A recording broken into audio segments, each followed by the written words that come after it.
الحمدللہ والصلاة والسلام علی رسول اللہ وعلی آلہ واصحابہ اجمعین، اما بعد۔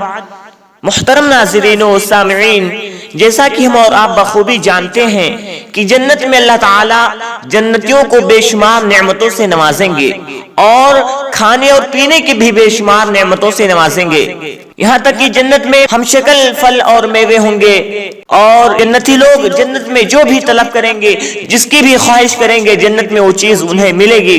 اور پینے کی چیزوں میں جنت میں شہد کی نہریں ہوں گی، دودھ کی نہریں ہوں گی، میٹھے پانی کی نہریں ہوں گی، شراب کی نہریں ہوں گی، جس سے وہ لوگ پئیں گے۔ تو یہاں پر ایک سوال پیدا ہوتا ہے کہ جنتی لوگ جب کھائیں گے پیئیں گے تو انہیں پیشاب اور پاخانے کی بھی حاجت ہوگی۔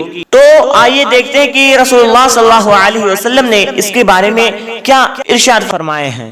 حضرت جابر رضی اللہ تعالی عنہ سے روایت ہے کہ رسول اللہ صلی اللہ علیہ وسلم نے ارشاد فرمایا، صحیح مسلم کی روایت ہے، حدیث نمبر 2835، ان اہل الجنت یاکلون فیہا ویشربون ولا ینفلون ولا یبولون ولا یتغوطون ولا یمتخطون، قالوا فما بال الطعام؟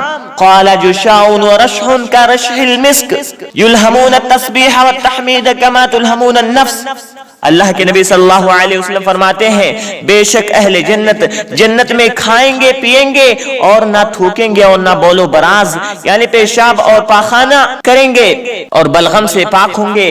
صحابہ کرام رضی اللہ عنہم نے کہا، ان کا کھانا کہاں جائے گا؟ آپ صلی اللہ علیہ وسلم نے ارشاد فرمایا، ان کا کھانا محض ایک ڈکار ہوگا اور پسینہ ہوگا جس سے کستوری کی خوشبو آئے گی۔ انہیں تسبیح و تحمید کا الہام کیا جائے گا جیسا کہ تمہیں سانس کا الہام کیا جاتا ہے۔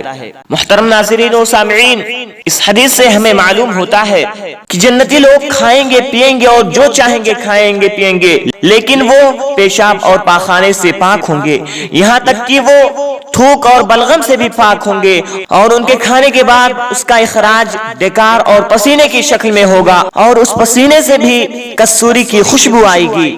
اور ایک اور بات جو ہمیں اس حدیث سے معلوم ہوتی ہے، جس طرح ہم تمام اس دنیا میں ہر لمحہ سانس لیتے ہیں، آکسیجن لیتے ہیں اور کاربن ڈائی آکسائیڈ باہر نکالتے ہیں، اسی طرح ہر لمحہ جنتیوں کے زبان پر اللہ رب العالمین اپنی تسبیح و تحمید کا الہام کرے گا۔ اللہ رب العالمین سے دعا ہے کہ ہم تمام کو اس جنت کا وارث بنائے، آمین۔ وما علینا الا البلاغ، والسلام علیکم ورحمۃ اللہ وبرکاتہ۔